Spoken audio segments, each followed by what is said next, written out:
My first pick is The Fabulous Baron Munchausen from 1962, spine number 1017. It's from Carl Zeman, from that Carl Zeman collection of three films. They're all absolutely fantastic.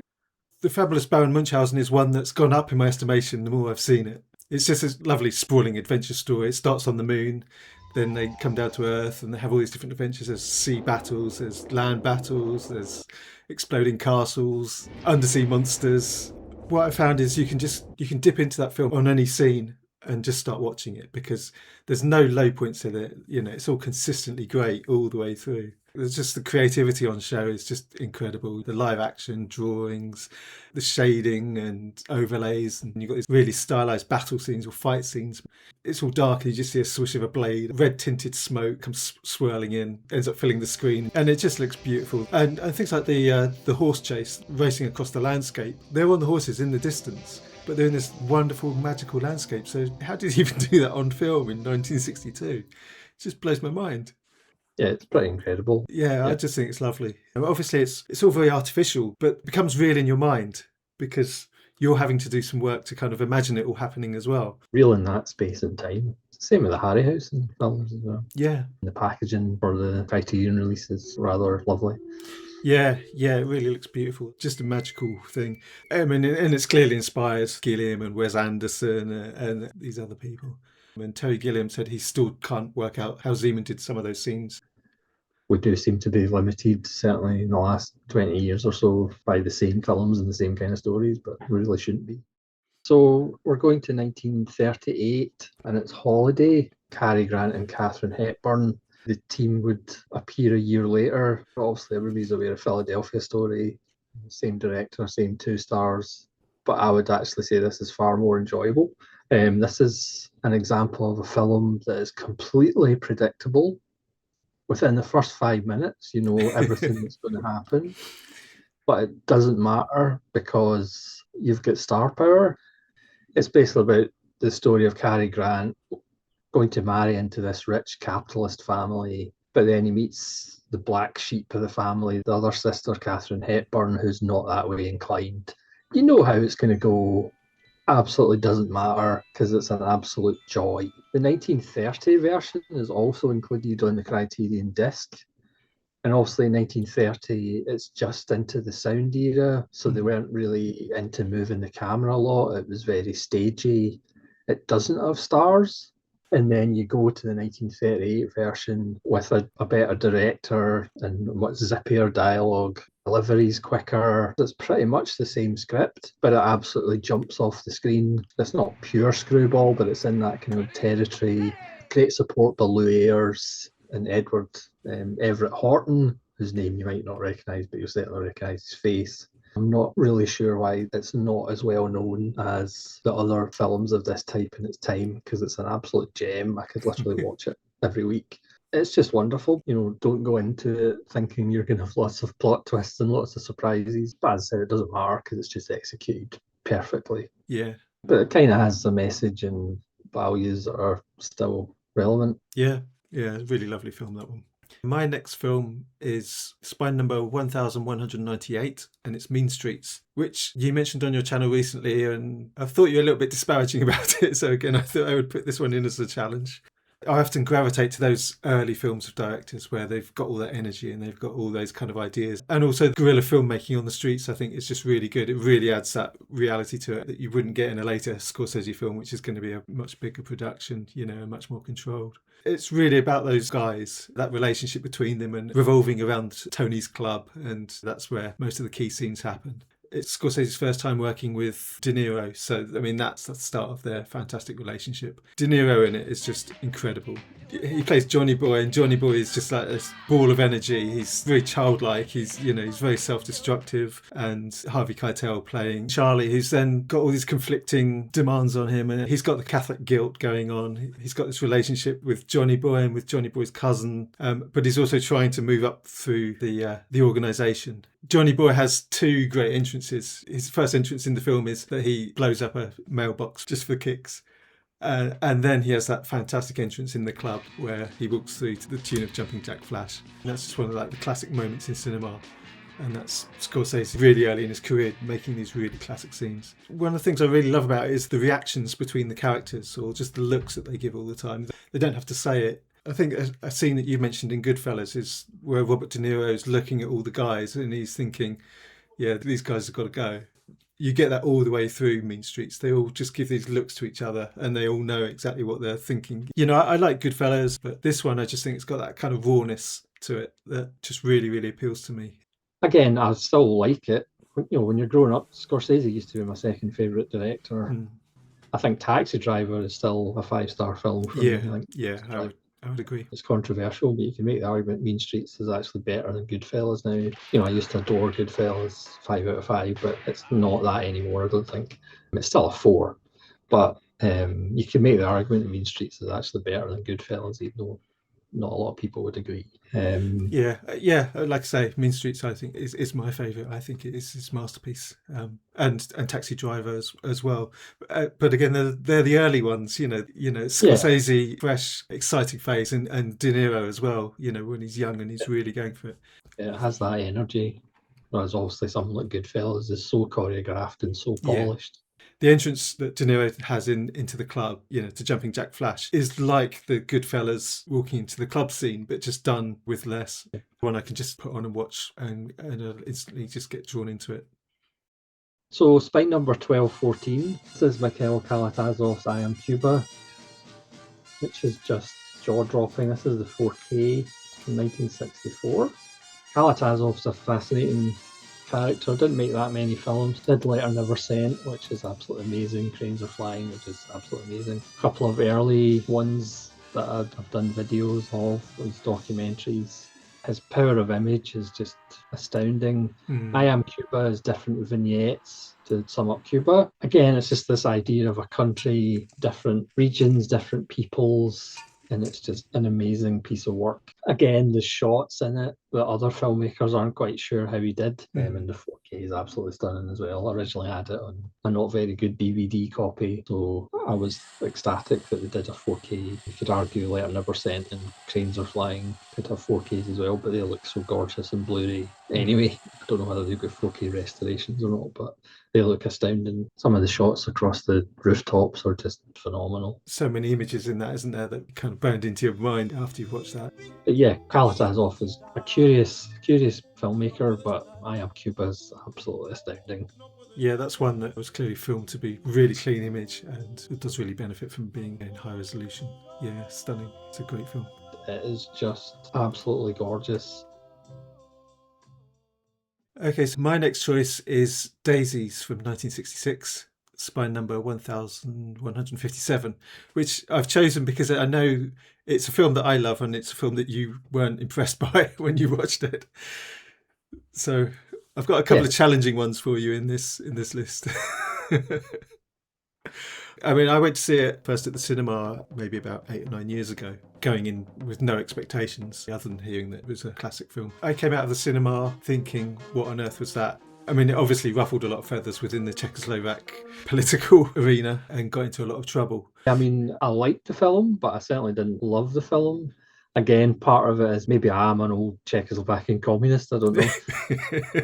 I just think it's so creative. The Manic Pixie Dream Girl became a thing in the 90s, but Vera Hitlova had already invented it 20, 30 years before. I did find them really irritating. It should be irritating to a certain kind of person and certain mentality, certainly at the time. It kind of almost reminds me of like girls that I met at university that suddenly start making collages of everything and they kind of explode into this really creative realm. And they're almost kind of like trying too hard. It's all very performative in some way. You can see they're just going to exhaust themselves eventually. Yeah. But they're just feeding off each other all the time and becoming more and more manic. It gets to the point where they're cutting the screen up and just giggling maniacally to each other. And just using all these grubby old men, exploiting their weakness to go to nice places and get nice food. And that key scene where no one's paying attention to them. And suddenly they're sort of thinking, oh, this is our whole reason for being, is to do outrageous things and be seen doing them. You could argue there were influencers that got to be seen to be doing something. Yeah, they would be influencers nowadays, wouldn't they? They'd be on Instagram or TikTok or something, setting fire to things in their rooms. And Yeah, going to expensive restaurants and running up the bill, then leaving. I can see people losing patience with it. So I can understand why people love it. I can understand why people tire of it very quickly. That anarchic kind of energy throughout the whole thing. If it was 2 hours long, I think it would be almost unbearable. I'm a big fan of the director's later film Traps about castration. I'm much more on board with that one. But again, I've only seen it once, but certainly I liked it more than loved it. Over the years, it's a film that I've then gone back and watched loads of times and never got bored of it. It still feels modern, which is just incredible. The colourful editing is just really unique. I just think there's nothing else like it. Yeah, I just think it's incredibly timeless, modern film. So for my next choice, it's by number 1199. It's Claude Chabrol's La Cérémonie, Right. a modern film because it's 1995, and that's 31 years ago. Chabrol, one of the new wave, the kind of overlooked new wave member, but he's probably my favourite new wave director.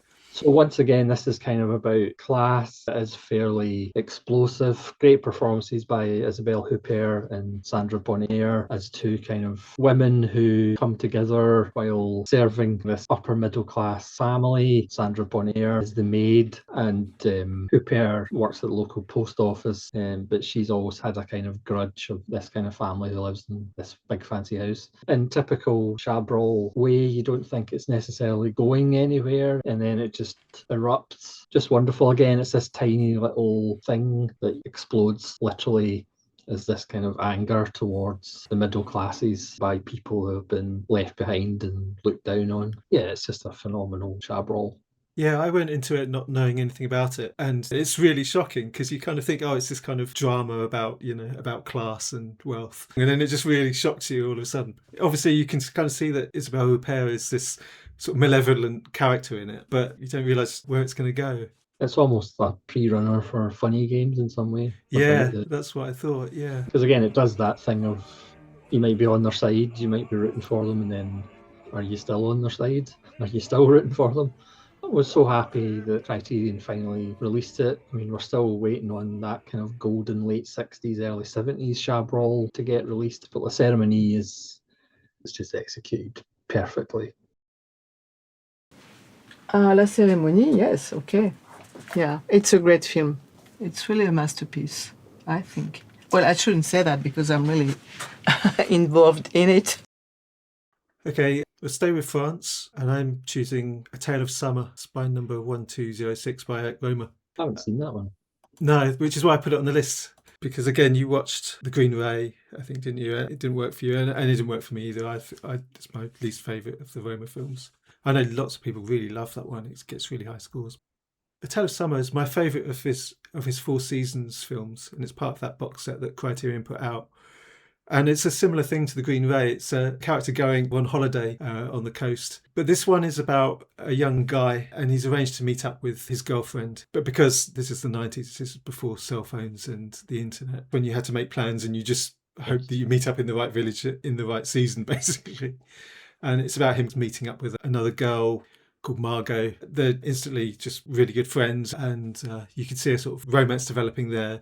Then he meets a much more openly forward girl called Selene, who is more of the kind of obvious crush girlfriend. All the while he's waiting for this other girl to show up. But rather than The Green Ray, where the character in that is sort of internalising everything, it's a real kind of antidote to that. It's a sort of almost like the polar opposite. It's much more kind of externalised. This is about a young lad who's just going along with things. And Romer, I love all of his other films, and The Moral Tales even more. But of the Four Seasons, Tale of Summer is my favourite.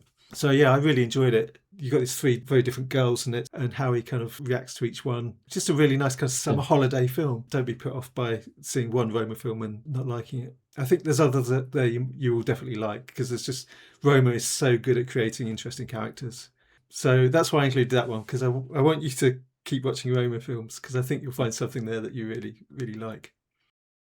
One next choice is by number 1123. It's from 1976, and it's Joseph Losey's Mr. Klein. I did a series on Losey a few years ago, so I watched a bunch of his films. And this one is arguably my favourite and like one of his best. Starring Alain Delon, but it's 1976, so it's a bit of an older, slightly jaded Alain Delon. So he's not quite as gorgeous as he used to be. He's an art dealer in Paris, round about the famous Paris roundups during World War II. It does have a really brutal opening. It just kind of hits you in the face. It's literally just classifying people, and it's really done in a cold and clinical way. You know, Delon's nowhere to be seen. He's more obsessed about money than helping people, so he'll buy stuff off Jews to help them get money to try and get out of Paris. But then he hears this rumour of having a double, and he gets so obsessed with trying to track down this doppelganger that he doesn't see what's going on around him, and before he knows it, he's in a bit of bother. It's just shot beautifully. It has the Jean-Pierre Melville palette of those kind of blues and greens. It has this melancholy. It's just quite beautiful. It's fatalistic. I kind of love that, as he's just kind of caught in this whirlpool he can't get out of, but he's the last person to see it. And it's just like so classy, beautifully played, a great supporting cast. Alain Delon is superb, and by the time he's figuring stuff out, it's kind of too late, and even in the last kind of scenes of the film, he's still more obsessed about finding his double. Joseph Losey is a kind of fascinating director because he had about 3 different careers because of the HUAC stuff in America. This is one of his truly great films. It's quite wonderful. For my number 5 choice, I'm going to choose 6 films. The Kinuyo Tanaka box set, which is coming out this month. So I actually haven't seen it yet. It's part of the Eclipse series, so it's number 48, but it is a new Criterion release, so that's why I'm cheating in it. And it's all 6 of the films that she directed, which I just think great thing for a box set to do. It's just really someone's entire filmography, essentially. She was a very famous Japanese film star and then moved over to directing. So it's a 6-film box set. I've seen 2 of the films. I've seen her first film, Love Letter, which is really sweet, with Masayuki Mori playing a guy who's pining after his childhood sweetheart. He went away to war and then lost contact with her, and in the meantime she's suffered through the war and she's got involved with an American GI, and first he struggles to find her and then he struggles to deal with her past. And that's really lovely little film. She made a couple of films in 1955 which were apparently the best films that she made. The Moon Has Risen and Forever a Woman. Then she made The Wandering Princess with Machiko Kyo. I think it's a really lovely film. It's in stunning colours, lovely pinks and blues, and they've adopted that pink and blue for the box set as well. And that's just a stunning Japanese-Chinese epic about a princess who is married into the Manchurian royal family to build bridges between the 2 nations, but it comes at the time when war is breaking out, and she essentially becomes a refugee. I think it was a bit sort of culturally insensitive because a lot of the Chinese characters were played by Japanese actors. It's a lovely film, but I can understand why people would take against it. And there's battle scenes where, again, I don't know the history and I don't know who's involved, so I'm not sure who's shooting at who and why. But you essentially follow the princess and her trials and tribulations. And then she made 2 more films after that. It's a lovely thing for Criterion to be putting out. Kinuyo Tanaka was only like the 2nd Japanese woman to ever direct a film. It was such a male-dominated industry. I've got it a pre-order through Diabolik. So Spine number 1043 from 1979. This is Christ Up to Eboli by Francesco Rossi, starring the wonderful Gian Maria Volonte. This is an astounding film. It's one of those films that lends to the magic of cinema because you can't quantify really why it's brilliant. And it's about a political prisoner who's exiled into this little country village where he basically wanders about for 3.5 hours, which sounds absolutely terrible. He just meets people, talks to people. It helps that the countryside's absolutely gorgeous. It's basically being in a community as an outsider, how the community reacts to you. It's just the idea that the modern world hasn't reached this place. Christianity didn't get as far as Eboli, so they're still like in the dark ages, as if time has stopped. And then you have this doctor coming in. You can certainly see the influence in something like Northern Exposure, for example. Okay. An outsider being dropped into this area that he's not familiar. They've got different beliefs and different ways of looking at things like medicine. Volonte, who is usually the firecracker, he's still got that intensity, but this is much more of a listening role for him. It's very meditative, it's very hypnotic. When you have that presence of somebody like Volonte, you're kind of riveted from the get-go and you want to spend time in this little picturesque place with Volonte. Francesco Rossi, Alex Cox would suggest he's one of the greatest directors, so I'll go Alex Cox. Christophe Debley is just a wonderful film because, again, you can't explain why it's wonderful. It just kind of is.